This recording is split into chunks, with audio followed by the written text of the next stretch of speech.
Salam hormat dan salam sejahtera. Berita Pagi Sarawak edisi Ahad 22 November bersama saya Debbie Emenda Padan. Kita mulakan dengan perkembangan ini.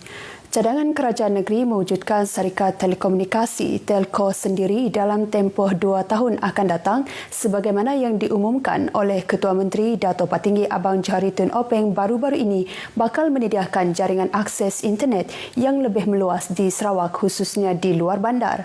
Menteri Muda Pemodenan, Pertanian, Tanah Adat dan Pembangunan Wilayah Dato' Dr. Abdul Rahman Ismail menyokong penuh usaha tersebut yang memberi manfaat khasnya untuk penduduk di Limbang. Datuk Dr. Abdul Rahman berkata, keputusan itu dibuat setelah mengambil kira pihak telco sedia ada kurang berminat untuk memperluaskan liputan di kawasan luar bandar disebabkan pelanggan yang terhad. Telco kerajaan negeri ini insya-Allah akan pergi kepada kawasan-kawasan yang tidak mendapat sambutan daripada telco yang ada untuk mengisi tower-tower yang sedang dibina. Banyak tower sedang dibina melalui MCMC dan juga SMA seluruh negeri Sarawak.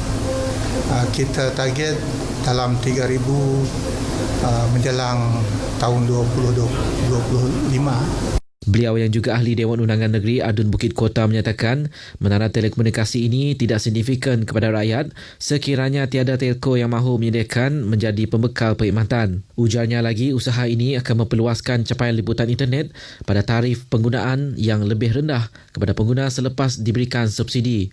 Pada masa sama, berupaya memacu Sarawak ke arah ekonomi digital. Beliau ditemui media selepas merasmikan Pusat Komuniti Digital DCC Perpustakaan Desa di Kampung Maritam, Limbang. Setakat ini terdapat 2 DCC di Limbang iaitu di Kampung Maritam dan Kampung Pahlawan sebagai usaha menggalakkan platform digital dalam kalangan masyarakat.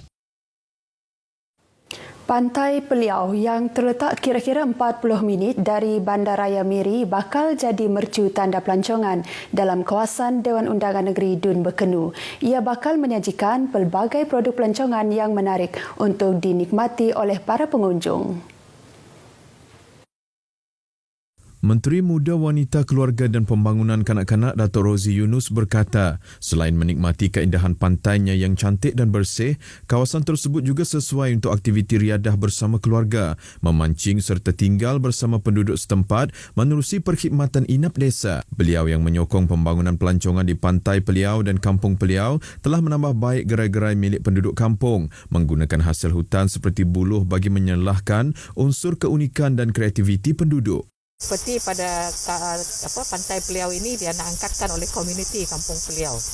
Jadi ini merupakan satu cara kita untuk melibatkan penduduk setempat supaya mereka secara langsung juga dapat menghargai keindahan tempat di kawasan mereka dengan menjaga tempat tersebut. Jelas beliau yang juga Adun Berkenu berkata ini membuktikan kerajaan menitik beratkan pembangunan di sesebuah kawasan yang mempunyai potensi perancangan untuk dibangunkan bagi memberi peluang kepada penduduk meningkatkan pendapatan melalui jualan hasil tani, lebih-lebih lagi ketika musim pandemik COVID-19 ini yang menyebabkan ramai hilang pekerjaan dan punca pendapatan. Datuk Rozi berkata kepada pemberita selepas merasmikan program gotong royong pembersihan Pantai Peliau Sibuti dan pra-pelancaran rakan Taman Kitar Semula Taman Rekreasi Pantai Peliau Sibuti dengan kerjasama Jawatankuasa Kemajuan dan Keselamatan Kampung Peliau Sibuti di Pantai Peliau Sibuti Miri. Dalam pada itu, penduduk yang ditemui pemberita menyambut baik usaha kerajaan membangunkan Pantai Peliau sebagai tarikan pelancongan yang dilihat membuka banyak peluang buat penduduk. Saya rasa berniaga sendiri ni lebih memang peluang terbaik lah semasa PKP ni. Syukur Alhamdulillah lah sebab strategik juga tamu kami tu dekat dengan pantai, jadi sementara orang nak beli jualan macam sambil-sambil makan boleh juga menikmati keindahan pantai. Datuk Rozi turut memberitahu bagi mengekalkan kelestarian dan keindahan pantai tersebut, program Rakan Kitar Semula Taman Rekreasi Pantai Peliau telah diwujudkan dengan kerjasama penduduk dan Majlis Daerah Subis. Datuk Rozi turut memberitahu bagi mengekalkan kelestarian dan keindahan pantai tersebut, program Rakan Kitar Semula Taman Rekreasi Pantai Peliau telah diwujudkan dengan kerjasama penduduk dan Majlis Daerah Subis. Usaha itu juga bagi meningkatkan kesedaran penduduk untuk mengamalkan amalan kitar semula barangan yang boleh dijadikan hiasan yang menarik dan jualan semula dengan hasil yang lebih kreatif. Sarawak kekal merekodkan sebanyak 1,055 kes apabila tiada kes positif COVID-19 dilaporkan semalam. Jawatan Kuasa Pengurusan Bencana Negeri JPBN Sarawak dalam kenyataan memberitahu sebanyak 6 kluster masih aktif dalam negeri ini. 6 kluster tersebut ialah kluster besi, kluster Jalan Abel, kluster Baki, kluster Seladah, kluster Green Hill dan kluster Wisma Saberkas. JPBN juga memaklumkan bahawa terdapat 1 kes baharu telah pulih dan dibenarkan discharge dari hospital semalam iaitu dari Hospital Umum Sarawak. Ini menjadikan jumlah keseluruhan kes positif COVID-19 yang telah pulih dan dibenarkan discharge setakat semalam meningkat kepada 972 orang daripada jumlah keseluruhan kes COVID-19 di Sarawak. Tiada kes kematian baharu dilaporkan. Jumlah kematian adalah kekal seramai 19 orang. Daerah Kuching kekal berstatus merah dengan jumlah keseluruhan seramai 59 kes jangkitan tempatan dilaporkan dalam tempoh 14 hari yang lepas. Manakala daerah Miri dan Lawas juga kekal berstatus kuning dan 37 buah daerah yang lain di Sarawak kekal berada dalam status hijau. Semalam sebanyak 7,657 jumlah kenderaan diperiksa semasa PKPB di daerah Kuching dan ini menjadikan jumlah kumulatif kenderaan diperiksa sebanyak 91,943. Manakala sebanyak 193 buah kenderaan diarah berpatah balik semalam dan menjadikan jumlah keseluruhan kenderaan yang diarah berpatah balik mulai 9 November lalu sebanyak 613 buah kenderaan.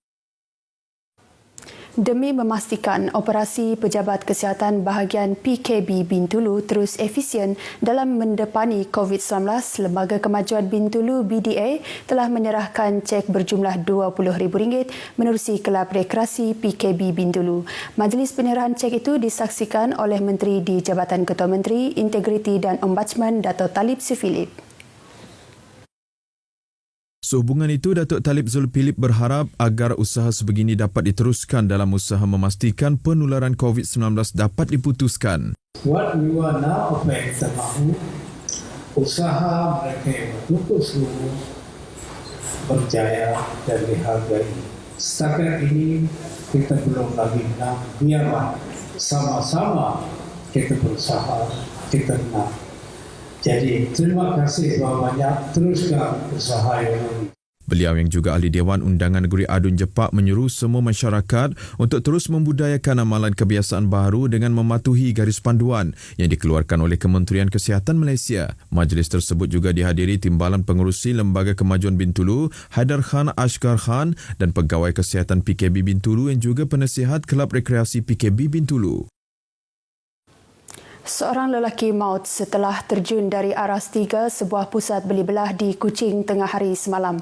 Ketua Polis Daerah Kuching SCP Awangdin Awanggani menerusi kenyataan media berkata, dalam kejadian pada pukul 1.25 tengah hari itu, lelaki tempatan berumur 30 tahun itu merupakan seorang OKU. Menurut SCP Awangdin, mangsa yang telah dikejarkan ke Hospital Umum Sarawak bagaimanapun telah disahkan meninggal dunia setelah usaha menyelamatkannya dijalankan. Mangsa mengalami kecederaan patah kaki kiri dan cedera dalam bahagian kepala akibat jatuh dari tempat tinggi. Menurut SCP Awangdin lagi, hasil siasatan dan temu bual dengan saksi di tempat kejadian mendapati lelaki berkenaan kelihatan murung sejurus sebelum terjun dari aras 3 bangunan itu. Maklumat dari keluarga mangsa juga mendedahkan beliau menghadapi masalah mental dan pernah mendapat rawatan di Hospital Kota Sentosa. SCP Awangdin berkata, tiada unsur jenayah dalam kejadian tersebut dan kes disiasat sebagai laporan mati mengejut. Setiausaha Eksekutif Majlis Pembangunan Sosial Sarawak MPSS Dr. Zufar Yadi Brandon Abdullah yakin kenaikan kadar bantuan kebajikan untuk golongan OKU, warga emas dan keluarga miskin yang diumumkan dalam pembentangan belanjawan 2021 di Parlimen baru-baru ini akan memberi nafas baru terhadap pembangunan sosial di negara ini.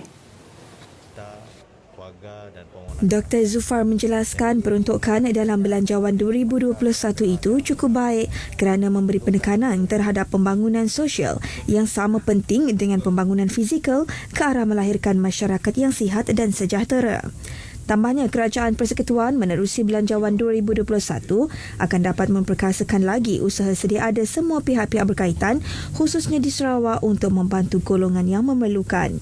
Jadi dengan adanya bajet ini, maka pihak-pihak yang diperlukan untuk membangun khasnya kesejahteraan komuniti di kalangan komuniti kita dapat diperkasakanlah.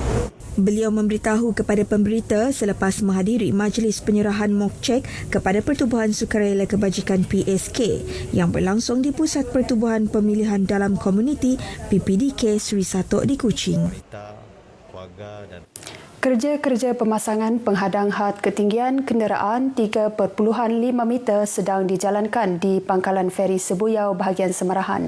Menurut kenyataan media Jabatan Kerja Raya JKR Sarawak, kerja-kerja yang bermula Jumaat lepas dijangka sehingga 24 Disember depan.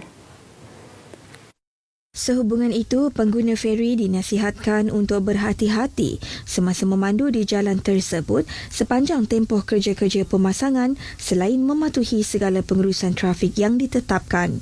Selain itu, JKR turut meminta kenderaan-kenderaan yang melebihi ketinggian 3.5 meter agar merancang perjalanan di kawasan-kawasan yang terlibat atau menggunakan laluan alternatif lain.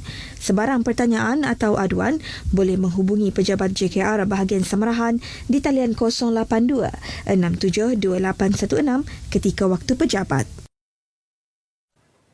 Sekian berita pagi Sarawak hari ini. Sehingga berjumpa lagi, sentiasa pakai pelitup separuh muka ketika berada di kawasan tumpuan awam.